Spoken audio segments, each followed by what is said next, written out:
Hello. ആ അമ്മേ നമസ്കാരം. ഇത് ഞാനാണ് സുദർശനൻ. ആ നമസ്കാരം നമസ്കാരം. എന്തൊക്കെയുണ്ട് വിശേഷങ്ങൾ? ആദ്യമായിട്ടാണല്ലോ എന്നെ ഫോണിൽ വിളിക്കുന്നത്. അതെ അതെ, ആദ്യമായിട്ടാ. അതൊരു നല്ല കാര്യത്തിനാവുമ്പോ സന്തോഷം തോന്നുന്നു. അല്ല, അവിടെ അമ്മയ്ക്ക് സുഖം തന്നെയല്ലേ? ശാരീരികമായ അസുഖമൊന്നുമില്ല. പക്ഷേ മാനസികമായി അങ്ങനെയാണോന്ന് ചോദിച്ചാ അല്ലാന്ന് പറയേണ്ടി വരും. അതെന്തുകൊണ്ടാ ഏതുകൊണ്ടാണെന്ന് പറയാതെ അറിയാമല്ലോ സുദർശന്. അറിയാം അമ്മ, മനസ്സിലായി. പക്ഷെ ആ മനോവിഷമെല്ലാം തീരാൻ സമയമായെന്ന് തോന്നുന്നു. ആ അമ്മയെ എനിക്ക് അത്യാവശ്യമായിട്ടൊന്ന് കാണണമല്ലോ. ഞാൻ എപ്പോ അങ്ങോട്ട് വന്ന് അമ്മയെ കാണാൻ പറ്റും? എപ്പോ വേണമെങ്കിലും വന്നോളൂ, ഞാൻ ഇവിടെ തന്നെയുണ്ട്. എന്താ ഇത്ര അത്യാവശ്യമായി കാണാൻ വരാൻ? നല്ല ഉത്സാഹത്തിലാണല്ലോ സംസാരിക്കുന്നത്. എന്താ വിശേഷം അവിടെ? അത് ഞാൻ നേരിട്ട് വന്നിട്ട് പറയാമ്മ. പറ്റുമെങ്കിൽ ഇന്ന് തന്നെ, ഇപ്പൊ തന്നെ വരും. കാര്യങ്ങളെല്ലാം നമ്മൾ ആഗ്രഹിച്ച പോലെ മംഗളമായി നടക്കുന്നൊരു തോന്നല്. എല്ലാം ഞാൻ നേരിട്ട് വന്നിട്ട് വിശദമായിട്ട് സംസാരിക്കാം. ഇപ്പൊ ഞാൻ ഫോൺ വെക്കുക. ശരി.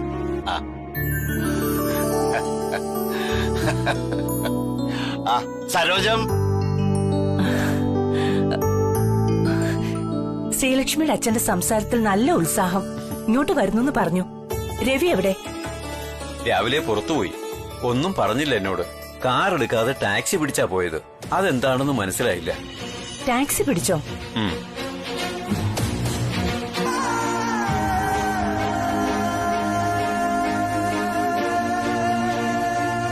സമ്മതിക്കുന്നു, ഒരു തെറ്റ് ഞാൻ ചെയ്തു പോയി.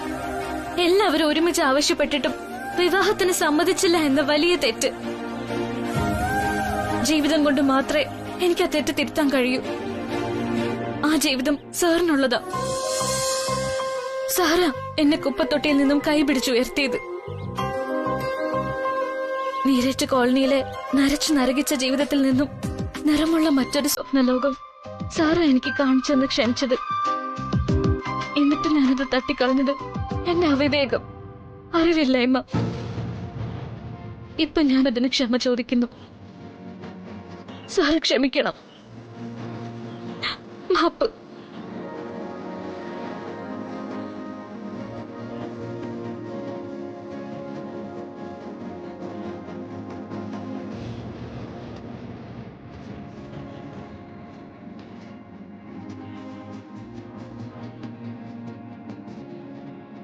എനിക്കറിയാം, കഴിഞ്ഞ കുറെ നാളായി ഞാൻ സാറിൽ നിന്നും അകന്നു നിൽക്കായിരുന്നു. വാക്കുകൊണ്ടും പ്രവൃത്തി കൊണ്ടും വേദനിപ്പിക്കായിരുന്നു. അതിനിയും സഹിക്കാനാവാതെയാ സാറേ പോകുന്നത്. സഹനത്തിനും അപ്പുറമുള്ള ഒരു യാത്ര. അത് മനസ്സിലാക്കിയ ഇപ്പോഴീ കള്ളം പറഞ്ഞതും ഞാൻ ഓടിയെത്തിയതും മാപ്പ് ചോദിച്ചതും. അത് കഴിഞ്ഞു. ഇപ്പൊ ഇനി എന്റെ മനസ്സ് ശൂന്യമാണ്. അതിന് എന്നും അങ്ങനെ തന്നെ ആയിരിക്കുകയും ചെയ്യും. സാറിന് പോവാം. എന്നെങ്കിലും തിരിച്ചു വരുമ്പോ ശ്രീലക്ഷ്മി അന്വേഷിക്കരുതെന്ന് മാത്രം. കാരണം അപ്പോഴവൾ ഈ ലോകത്തുണ്ടായിരിക്കില്ല.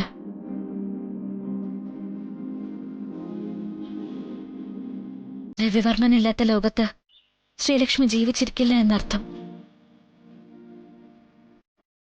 Thank you sir. Thank you very much.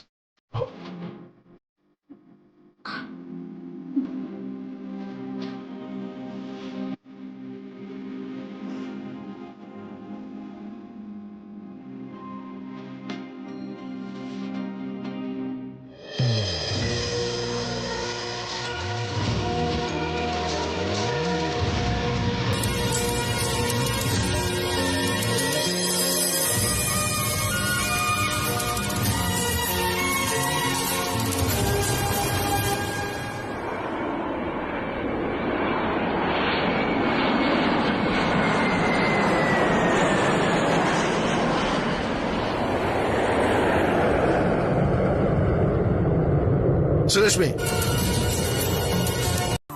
ഇരിക്കെ. ബാലമ്മ, യമുനോട് കുടിക്കാൻ കൊണ്ടുവരാൻ പറ. എന്താ വേണ്ടത്? ചായയോ കോഫിയോ? അയ്യോ ഒന്നും വേണ്ട അമ്മേ, ഞാനിപ്പോ അങ്ങ് പോകും. പോകുന്നതൊക്കെ നമുക്ക് ആലോചിക്കാം. ആദ്യമായിട്ട് വീട്ടിൽ വന്നതല്ലേ, ഒന്നും കുടിക്കാതെ മടങ്ങി പോകാൻ പറ്റില്ല. സുദർശൻ ഇരിക്ക. ബാലമ്മ. ആ സുകന്യ, അമ്മേ. രഘുവിനോടും രേഖയോടൊന്ന് വരാൻ പറയൂ. ശരി.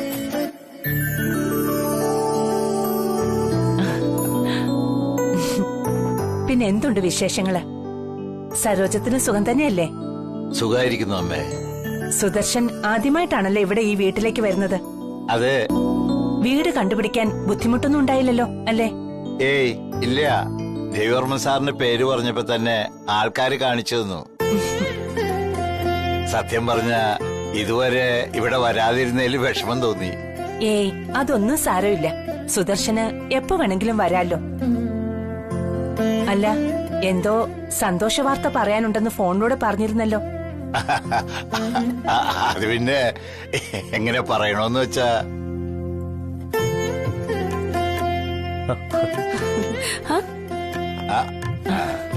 അല്ല ഇതാര്?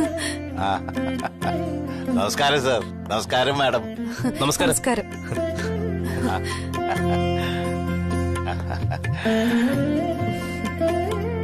രവിവർമ്മൻ സാറും കൂടി ഇവിടെ കാണുമെന്നാ വിചാരിച്ചത്. അപ്പോഴാ വെളിയിൽ നിന്ന് ആള് പറഞ്ഞത് സാറ് പുറത്തു പോയിന്ന്.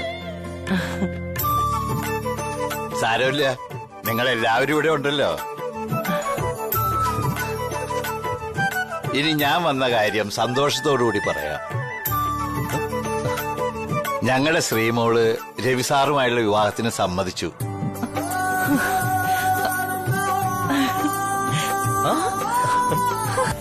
അതേടോ, സ്വപ്നം കാണുക. നമ്മൾ ആഗ്രഹിച്ച, നമ്മൾ കാത്തിരുന്ന ആ സ്വപ്നം ഒടുവിൽ യാഥാർത്ഥ്യമാകാൻ പോവല്ലേ.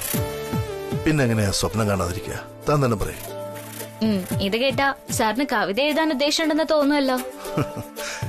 കവിതയല്ല, ഒരു മഹാകാവ്യം തന്നെ എഴുതിയാലോ എന്ന് ഞാൻ ആലോചിക്കുക. എന്നാ മഹാകവി ഫോൺ കട്ട് ചെയ്തോളൂ, എന്നിട്ടൊരു പേപ്പറും പേനയും എടുത്തോളൂ. എനിക്ക് അല്പം പണിയുണ്ട് ഇവിടെ. Sreelakshmi, I love you. ആഹാ, ഇതാണോ മഹാകാവ്യത്തിലെ ആദ്യത്തെ വരി? ആദ്യത്തത് മാത്രമല്ല, രണ്ടാമത്തതും മൂന്നാമത്തതും എല്ലാം ഇത് തന്നെയാ. നന്നായി. മുഴുവനും ഒരേ വരി എഴുതി വെച്ചാലേ അതിന് മഹാകാവ്യം എന്നല്ല, മുഴുവട്ടെന്നാ പറയാറ്. സൂക്ഷിക്കണം.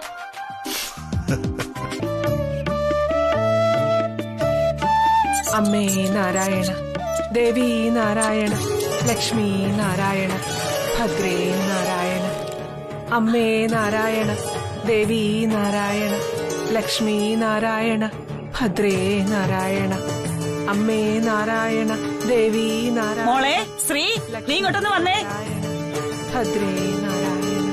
അമ്മേ നാരായണ, ദേവി നാരായണ, ലക്ഷ്മി നാരായണ, ഭദ്രേ നാരായണ. സത്യം പറഞ്ഞ കുറെ നേരമായിട്ട് ആലോചിക്കായിരുന്നു ഈശ്വരമേ ഒന്ന് കണ്ടെങ്കിലെന്ന്. പ്രാർത്ഥിച്ചു കഴിഞ്ഞില്ല. ദാ ഈശ്വരമ്മ മുന്നിൽ വന്നു. വരൂ, അകത്തേക്കിരിക്കാം. വേണമെന്നില്ല. സന്തോഷമുള്ള കാര്യങ്ങൾക്കും നമ്മൾ പങ്കാളികളാവണല്ലോ. മഹാസങ്കടങ്ങളുടെ കാലം മാറുമെന്നും അമ്മയുടെ തീരുമാനം എന്തായിരുന്നുവെന്നും നീ ഇപ്പോൾ തിരിച്ചറിഞ്ഞില്ലേ? സത്യമായിട്ട് തിരിച്ചറിഞ്ഞു ഈശ്വരമ്മേ. ഈശ്വരമ്മയുടെ വാക്കുകൾ മാത്രാണ് ഞാൻ അന്നും ഇന്നും വിശ്വസിക്കുന്നത്. അമ്മ എന്നും എപ്പോഴും നിന്നോടൊപ്പം ഉണ്ടാവും. എല്ലാം മോളുടെ ആഗ്രഹം പോലെ തന്നെ ഭംഗിയായി നടക്കും. ധൈര്യമായിട്ടിരുന്നോളൂ.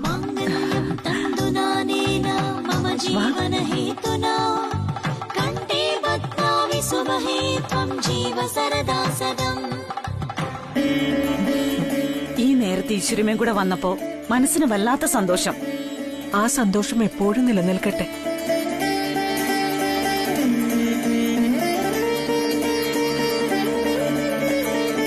അമ്മേ നാരായണ, ദേവി നാരായണ, ലക്ഷ്മി നാരായണ, ഭദ്രേ നാരായണ.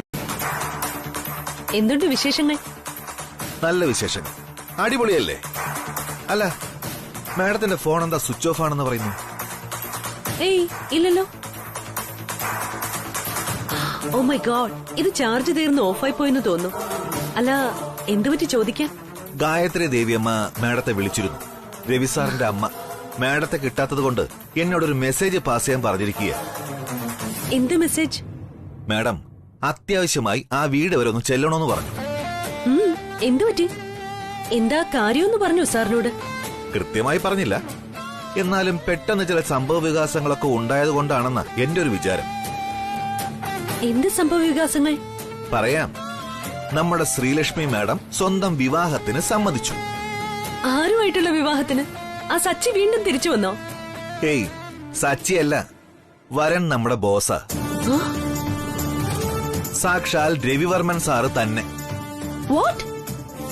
ആണോ? Oh my god, unbelievable.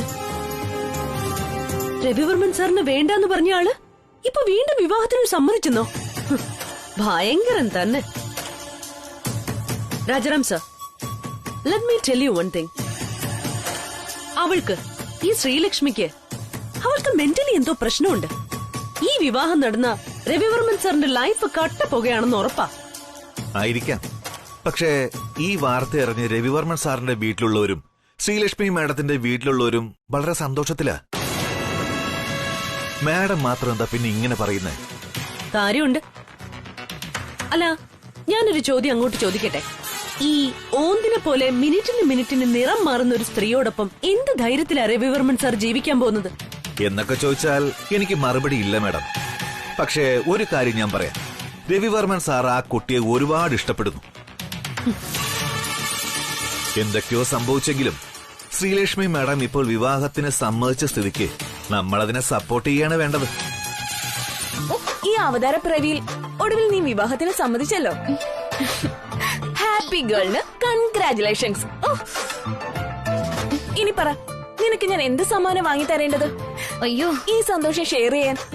അയ്യോ, നീ ഒരു സമ്മാനവും വാങ്ങി തരണ്ട. ഈ പിടി ഒന്ന് വിട്ടു തന്നാ മാത്രം മതി. വിട്ടു. ഞാൻ പിടിച്ചപ്പോഴല്ലേ നിനക്ക് വലിയ സങ്കടം. ഇപ്പൊ രവി സാറായിരുന്നെങ്കിലോ നീ പിടിവിടാൻ പറയുമായിരുന്നോ? ഇല്ലല്ലോ. അയ്യോടാ, പെണങ്ങല്ലേ എന്റെ ചക്കരെ. എന്നാ ഞാൻ നിന്നെ കെട്ടിപ്പിടിക്കാം. അപ്പൊ തീരില്ലേ നിന്റെ ഈ പരിഭവെല്ലാം?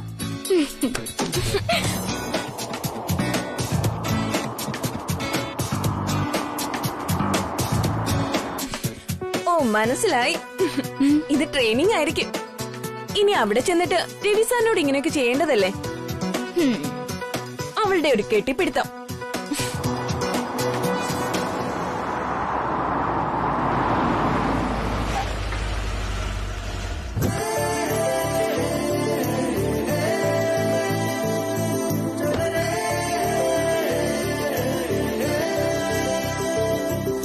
മാഡം പിടിവിട്ടെ, ഞാൻ നിനക്കൊരു സമ്മാനം തരാനാ വന്നത്. നിന്റെ വീട്ടിൽ തന്നെയുള്ള നിനക്കുള്ളൊരു സമ്മാനം. എന്റെ വീട്ടിൽ എനിക്കുള്ള സമ്മാനോ? അതെ, ഇപ്പൊ ഞാൻ എടുത്തോണ്ട് വരാം. ഒരു മിനിറ്റ്.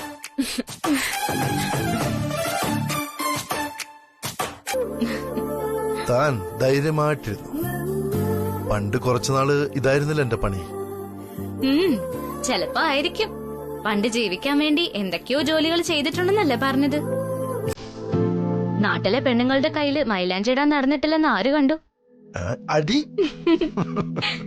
ഒരു പാട്ടായി പാടിയാൽ തീരുന്നതാണോ പ്രണയം? പല വാക്കാൽ വർണ്ണിക്കാൻ കഴിയുന്നതാണോ പ്രണയം? ഇനിയൊരു രൂപതായി ഞാൻ തുടരെ കുറിച്ചാലും ഒരു കോടി ജന്മങ്ങൾ തുണയായി വാഴാലും കഴിയുന്നതാണോ എൻ മനസ്സിൽ നിറയുന്ന മധുരം നിന്നോടെനിക്കുള്ള സ്നേഹം. ഇത് പിടിച്ചേ മോളെ.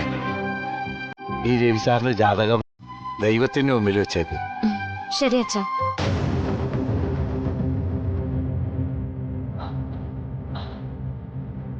സരോജം, ചിലപ്പോ ഞാൻ വരാൻ അല്പം വൈകും.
ഇത് രാജനന്ദിനിയുടെ ജാതകമാണല്ലോ. ഇത് സാറിന്റെ ജാതകത്തോടൊപ്പം ഇരിക്കണ്ട, അകത്തുകൊണ്ട് വെച്ചാലേ.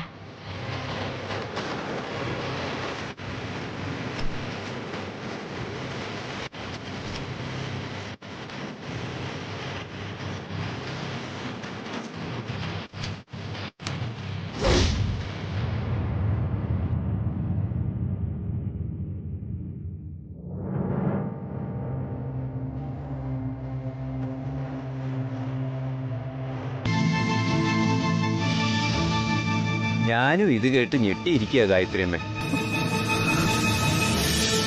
ജനന വർഷം ഒഴികെ ജനന സമയവും നക്ഷത്രം പോലും ഒന്നു തന്നെയാണെന്നാ തിരുമേനി പറയുന്നത്. തീർച്ചയായും രാജനന്ദിനി കുഞ്ഞിന്റെ ജാതകം പണ്ട് ഞാൻ നോക്കിയിട്ടുള്ളതാണല്ലോ. രണ്ടും തമ്മിൽ വളരെ സാമ്യമുണ്ട്. ആണ്ടൊഴികെ മാസവും തീയതിയും നക്ഷത്രവും സമയവും ഉൾപ്പെടെ. എന്നുവെച്ചാ ഇത് വലിയ കുഴപ്പമാവോ തിരുമേനി? ഇത് രണ്ടും തമ്മിൽ എന്തെങ്കിലും ബന്ധമുണ്ടാവോ എന്ന് ചോദിച്ചാൽ കൃത്യമായിട്ട് ഉത്തരം എനിക്കറിയില്ല പറയാൻ. പക്ഷേ ഗായത്രി അമ്മ പറയുന്ന ജ്യോത്സ്യൻ ശിവസുബ്രഹ്മണ്യത്തിന് ചിലത് കണ്ടുപിടിച്ച് പറയാൻ പറ്റും. നമുക്ക് ഈ ജാതകം ഉടൻ തന്നെ അദ്ദേഹത്തിനെ ഏൽപ്പിക്കണം. ഗായത്രി അമ്മ നേരിട്ട് തന്നെ.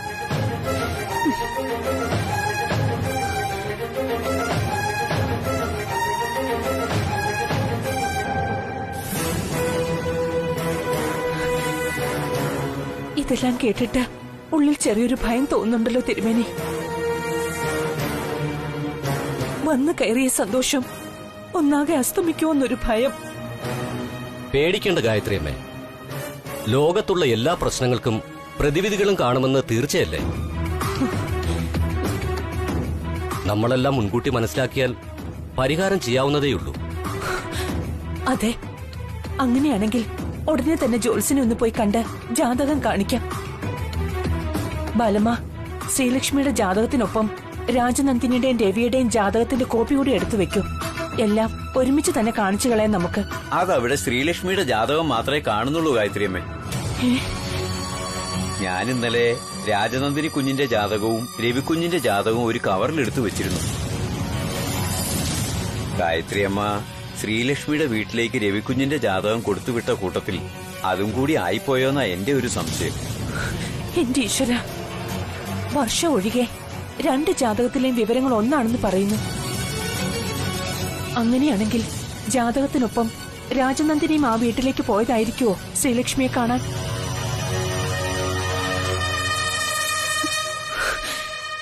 എനിക്കൊന്നും മനസ്സിലാകുന്നില്ലല്ലോ. അയ്യോ, അത് കൊള്ളാം. ഇവിടെ ഇപ്പൊ കല്യാണ ചെറുക്കൻ സാറല്ലേ. നിശ്ചയത്തിന്റെ തീയതിയൊക്കെ സാറിനോട് ചോദിച്ചിട്ടല്ലേ തീരുമാനിക്കേണ്ടത്. അതാണ് അതിന്റെ ഒരു പ്രോട്ടോകോളും. ഓ ശരി, ആയിക്കോട്ടെ. എങ്കിൽ എനിക്ക് പൂർണ്ണ സമ്മതമാണ്. എന്ന് വേണമെങ്കിലും നിശ്ചയം നടത്താം. ഇനിയിപ്പോ കല്യാണം ആദ്യം നടത്തിയിട്ട് നിശ്ചയം പിന്നീട് നടത്തിയാലും ഞാൻ ഓക്കെയാണ്. എന്തേ, നമുക്ക് അങ്ങനെ നടത്തിയാലോ? അവന്റെ ഒരു തമാശ. അല്ല, ഒരു പുതുമയായിക്കോട്ടെ. അതെ, പുതുമയും പുരപ്പുറം തൂക്കലും ഒന്നും വേണ്ട. എല്ലാം പാരമ്പര്യപ്രകാരം തന്നെ നടന്നാ മതി. എന്നാ ഞാൻ ഈ വിവരം ഇപ്പൊ തന്നെ ശ്രീലക്ഷ്മിയുടെ വീട്ടിലേക്കൊന്ന് വിളിച്ച് സംസാരിക്കട്ടെ. വാ ബാലമ്മ.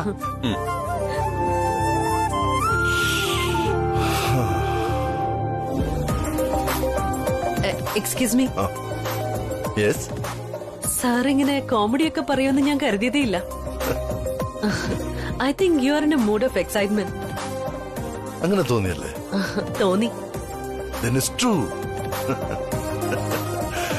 വല്ലപ്പോഴും എനിക്കും വേണ്ടോ ഒരു എക്സൈറ്റ്മെന്റ് ഒക്കെ.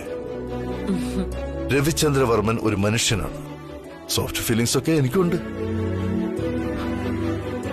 എന്നിൽ ഞാൻ പോലും അത് തിരിച്ചറിയുന്നത് ശ്രീലക്ഷ്മിയെ കണ്ടതിന് ശേഷമാണ്.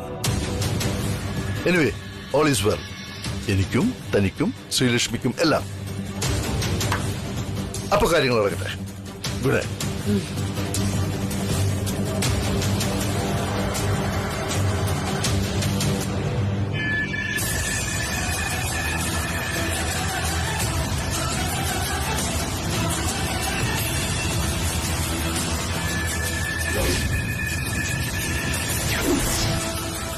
No sir, all is not well. എത്ര ലാഘവത്തോടെയാ എന്റെ മുഖത്ത് നോക്കി സാറിന് ഇങ്ങനെയൊക്കെ പറയാൻ തോന്നിയത്. 10 വർഷം ഞാൻ മനസ്സിൽ പൂജിച്ച് കൂടെ നടന്നിട്ടും ഒരു തരി പോലും സാറിന് എന്നെ മനസ്സിലാക്കാൻ കഴിഞ്ഞില്ല. അപ്പോഴൊന്നും ഒരു എക്സൈറ്റ്മെന്റ് സോഫ്റ്റ് ഫീലിംഗ്സ് സാറിന് വന്നില്ല. ശ്രീലക്ഷ്മിയെ കാണുമ്പോ മാത്രമാണ് അതുണ്ടാവുന്നത് അല്ലേ? എന്നാ സാർ കേട്ടോളൂ, ഈ സാൻഡ്ര മുറിവേറ്റൊരു സ്ത്രീയാണിപ്പോ. ഈ മുറിവിനും ഈ ചോരയ്ക്ക് ഈ കണ്ണീരിനും വില തരാതെ ഈ കല്യാണം നടക്കില്ല. നടത്താൻ സമ്മതിക്കില്ല ഞാൻ. ഇത് സാൻഡ്രയുടെ വാക്കാ. ആഹാ, നീ എന്താടി എന്നെപ്പ നീരേറ്റ് കോളനിന്ന് പേര് വിട്ടുവിടാൻ തീരുമാനിച്ചോ? പേര് വെട്ടലൊന്നും അല്ല ചേച്ചി. നാളെ വലിയൊരു VIP ഭാര്യയാകാൻ പോവല്ലേ. അപ്പൊ നമ്മളെയൊക്കെ കണ്ട പിടിച്ചില്ലെങ്കിലോ? അത് നീ ശ്രീലക്ഷ്മി ഇനി ഒരു ജന്മം കൂടി ജനിക്കണം. എനിക്ക് ഇവിടെ ഉള്ളവർ കഴിഞ്ഞിട്ടേ ഉള്ളൂ, വേറെ ആരും. വെറുതെ പുളു അടിക്കല്ലേ, കണ്ടറിയാം നമുക്ക്.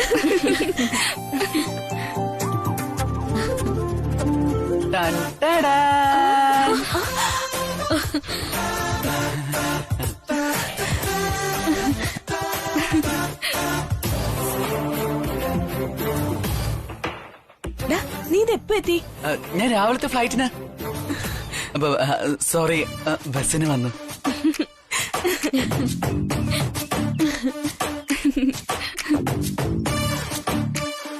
ആ ശ്രീലക്ഷ്മി, ഇവിടുത്തെ കാര്യങ്ങളൊക്കെ കൃഷ്ണ വിളിച്ചു പറഞ്ഞു. പിന്നെ നാട്ടിൽ നിന്നിട്ട് നിൽപ്പ് ഉറക്കുന്നില്ല. ഞാൻ അപ്പോഴേ പുറപ്പെട്ടതാ. All the best Sreelakshmi. Advance wishes for a happy married life. Thank you Deepu. ഏതായാലും നീ ഇന്ന് തന്നെ ധൃതി പിടിച്ച് ഇങ്ങെത്തുമെന്ന് ഞാൻ കരുതിയില്ല. വന്നത് നന്നായി. സുദർശൻ അങ്കിളിനും സരോജ ആന്റിക്കും ഒരു കൈസഹായം ആയല്ലോ. ഒരു കൈയല്ല, എന്റെ 2 കൈ കൊണ്ട് സഹായിക്കാൻ റെഡിയായിട്ട് ഞാൻ വന്നിരിക്കുന്നത്. ഈ കല്യാണത്തിന് നീരറ്റ് കോളനിയിലെ യുവജനങ്ങൾ കട്ടയ്ക്ക് കൂടെ നിൽക്കും.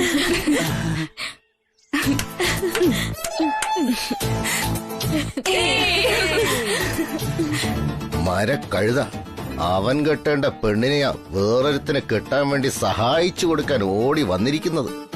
അപ്പൊ കേട്ടല്ലോ, ഈ നിശ്ചയത്തിന്റെയും കല്യാണത്തിന്റെയും ഈവന്റ് മാനേജ്മെന്റ് മുഴുവൻ ഈ ദീപു ആയിരിക്കും. എന്തൊക്കെ വേണോന്ന് സുദർശനങ്ങളിനോടും സരോജ ആന്റിയോടും സംസാരിക്കാൻ ഞാൻ അങ്ങോട്ട് വരുന്നുണ്ടെന്ന് പറഞ്ഞേക്കെ. ആന്റി കാപ്പി എടുത്തു വച്ചേക്കാ. ഞാൻ രാവിലെ ഒന്നും കഴിക്കാതെ വന്നത്. കാപ്പി കുടിച്ചിട്ട് ഞാൻ അങ്ങോട്ട് വരാം. ശരി, ബൈ. വാ കൃഷ്ണ. ഈ വിവാഹം നടന്നാൽ എന്റെ മകളെ വിവാഹം കഴിക്കുന്നയാൾക്ക് ജീവഹാനി സംഭവിക്കുമെന്ന് ജോത്സ്യൻ ഒരു കള്ളം പറയണം. അത് മതി ഈ കല്യാണം മുടങ്ങാൻ. എങ്ങനെ? ഇതൊരു പ്രേമവിവാഹമാണ്. അയാൾ മരിച്ചുവോ എന്നറിഞ്ഞാൽ താൻ കാരണം അത് സംഭവിക്കരുതെന്ന് കരുതി അവൾ പിന്മാറും. ചെറുക്കന്റെ അമ്മയും ഇതറിഞ്ഞാൽ ഈ വിവാഹത്തിന് സമ്മതിക്കില്ലെന്ന് ഉറപ്പാ. ഓ, അത് ശരി. ഇപ്പോ കള്ളം പറയണമെന്ന് പറയാൻ തന്നെ സുദർശൻ ചേട്ടൻ ഒരുപാട് ബുദ്ധിമുട്ടിയില്ലേ? അപ്പോ സത്യമുള്ള ഈ സ്ഥലത്തിരുന്ന് ഞാനിത് എങ്ങനെ മറ്റുള്ളവരോട് പറയുമെന്നാണ് ചേട്ടൻ കരുതുന്നത്? വേദങ്ങളും ശാസ്ത്രങ്ങളുമൊക്കെ ഗുരുമുഖത്ത് നിന്നും പഠിച്ച് ഗുരുത്വമുള്ള ഒരാളാണ് ഞാൻ. ഒരിക്കലും കള്ളം പറഞ്ഞ് നടക്കേണ്ട കാര്യങ്ങളെ തടയാൻ എനിക്ക് കഴിയില്ല സുദർശൻ ചേട്ടാ. കാരണം ഞാൻ പറയുന്ന ഓരോ വാക്കും ഗ്രഹങ്ങളുടെയും നക്ഷത്രങ്ങളുടെയും കണക്ക് നോക്കി എന്റെ ഗുരു എന്നെ കൊണ്ട് പറയിപ്പിക്കുന്നതാണ്. ആ നാവ് കൊണ്ട് കള്ളം പറഞ്ഞ് ചതിക്കാൻ എനിക്ക് കഴിയില്ല. ഇനി അഥവാ എത്ര കള്ളം പറഞ്ഞാലും അവർ തമ്മിൽ ഒരുമിച്ച് ചേരേണ്ടവരാണെങ്കിൽ ഒരുമിച്ച് ചേരുക തന്നെ ചെയ്യും. എന്തുണ്ട് വിശേഷങ്ങൾ? വിശേഷങ്ങളൊക്കെ ആ വീട്ടിലല്ലേ? എന്തൊക്കെയായി നിശ്ചയത്തിന്റെ തയ്യാറെടുപ്പുകൾ? എല്ലാം ഭംഗിയായിട്ട് നടക്കുന്നു സർ. Very good. ആദ്യമായിട്ടാണല്ലോ താൻ എന്നെ വീഡിയോ കോൾ വിളിക്കുന്നത്. നിശ്ചയം ഉറപ്പിച്ചില്ലേ സർ? ഇനി ധൈര്യമായിട്ട് എനിക്ക് സാറിനെ വിളിക്കാമല്ലോ. മുമ്പ് നമ്മള് വീഡിയോ കോള് വിളിച്ചിട്ടുണ്ട്. സാറ് മറന്നുപോയതാ. ആണല്ലേ, സോറി. ഏതായാലും അടക്കവും ഒതുക്കവും ഉള്ള പെൺകുട്ടികൾ വിവാഹത്തിന് മുമ്പ് പയ്യനെ ഇങ്ങനെ വിളിക്കാൻ പാടില്ലെന്നാണ് നിയമം. ആണോ? എങ്കിൽ ശരി, ഞാൻ ഫോൺ വെക്കാണേ. Tata bye. വെക്കല്ലേ, ഞാൻ പഴയൊരു ആചാരം പറഞ്ഞതേ ഉള്ളൂ. ഇപ്പൊ അതിനൊക്കെ ലൈസൻസ് കൊടുത്തിട്ടുണ്ട്. നമുക്ക് എങ്ങനെ വേണമെങ്കിലും വിളിക്കാം. അല്ല, ഞാനിട്ട് തന്നെ മൈലാഞ്ചി ഇപ്പോഴും കയ്യിലുണ്ടല്ലോ അല്ലേ? അതോ മാഞ്ഞു പോയോ? ഇല്ല, ദേ നോക്കിയേ, ഇപ്പോഴത് കൈ തന്നെ ഉണ്ട്. കോളനിയിലെ എന്റെ ഫ്രണ്ട്സിനൊക്കെ ഇത് വളരെ ഇഷ്ടപ്പെട്ടു. ഇത് ആരിട്ടെന്നാ അവര് ചോദിച്ചേ. അത് ശരി. അപ്പൊ താനെന്ത് പറഞ്ഞു? ഞാനുള്ള സത്യം പറഞ്ഞു. വർമ്മൻ ഗ്രൂപ്പ് ഓഫ് കമ്പനി തലവൻ രവിചന്ദ്ര വർമ്മൻ ഇട്ട് തന്നതാന്ന്. ഓ മൈ ഗോഡ്. അപ്പോ താൻ എന്നെ നാണം കെടുത്തി അടങ്ങും അല്ലേ? ഞാനിത് പറഞ്ഞപ്പോ അവർക്കൊക്കെ ഭയങ്കര അതിശയം തോന്നി. സാറിന് ഈ പണി അറിയാവൂന്ന് ചോദിച്ചു അവര്. അങ്ങനെ ആവാൻ സാധ്യതയില്ലല്ലോ. സാറിന് വേറെ പണി ഇല്ലേ എന്നായിരിക്കും അവർ ചോദിച്ചത്. ചോദിക്കും. സാറിനെ ഇൻസൾട്ട് ചെയ്ത് സംസാരിച്ചാ ഞാൻ കേട്ടോണ്ടിരിക്കില്ലെന്ന് അവർക്ക് അറിയാം. ഓ ആയിക്കോട്ടെ. ബോസ് അല്ല, ജിഡി. എന്തായി തന്റെ തേങ്ങ കച്ചവടമൊക്കെ? നന്നായി നടക്കുന്നില്ലേ അവിടെ? നടക്കുന്നുണ്ട് ജിഡി സർ, കുഴപ്പമില്ല. എന്നാ കുഴപ്പമുണ്ട്. നമ്മുടെ കച്ചവടം നന്നായി നടക്കുന്നില്ല ഇപ്പോ. ത്രിവിക്രമന് അഡ്വാൻസ് ആയി കുറച്ച് പണം ഞാൻ ഏൽപ്പിച്ചിരുന്നു. അയ്യോ, ഓർമ്മയുണ്ട്, നന്നായിട്ട് ഓർമ്മയുണ്ട് സർ. ത്രിവിക്രമൻ ആരുടെ എന്തെങ്കിലും കാശ് വാങ്ങിയിട്ടുണ്ടെങ്കിൽ കൃത്യമായും അതിന്റെ ഉത്തരവാദിത്വം കാണിച്ചിരിക്കും ജിഡി സർ. ഞാനിപ്പോ ഇങ്ങോട്ട് വന്നത് തന്നെ പുതിയൊരു വിശേഷമായിട്ടാ. നല്ല കാര്യം, പറയ് കേക്കട്ടെ. അവിടെ ആ പെങ്കൊച്ചിന് രവിവർമ്മനുമായിട്ടുള്ള വിവാഹ നിശ്ചയം തീരുമാനിച്ചു. നാളെയാണ് മുഹൂർത്തം. ഓ അത് ശരി. അത് നല്ലൊരു വാർത്തയാണല്ലോ ത്രിവിക്രമ. തന്നെ ക്ഷണിച്ചില്ലേ നിശ്ചയത്തിന്? പിന്നെ അതെന്തൊരു ചോദ്യം ജിഡി സർ. ഞങ്ങളൊന്നുമില്ലെങ്കിൽ അയൽക്കാരല്ലേ. എന്നെ വിളിച്ചില്ലെങ്കിലും അവരെന്റെ അനിയത്തെ വിളിക്കുമെന്ന് ഉറപ്പാ. അതിന്റെ കൂടെ ഞാനും കൂടെ അങ്ങ് ചെല്ലും, അത്ര തന്നെ. അയൽവക്കത്തൊരു സദ്യ ഉള്ളത് മുടക്കാൻ പാടില്ലല്ലോ. എന്നാൽ അത് മുടങ്ങും. തനിക്ക് നാളെ ആ സദ്യ ഉണ്ണാനുള്ള ഭാഗ്യം ഉണ്ടാവില്ല. മനസ്സിലായില്ല എന്നുവെച്ചാ? എടോ, തനിക്ക് സദ്യ ഉണ്ണണമെങ്കിൽ നാളെ ആ നിശ്ചയം നടക്കണ്ടേ? ഓ അങ്ങനെ, മനസ്സിലായി. ആ നിശ്ചയം പൊളിയൊന്നാണല്ലേ? മനസ്സിലായെങ്കിൽ തനിക്ക് പോകാം.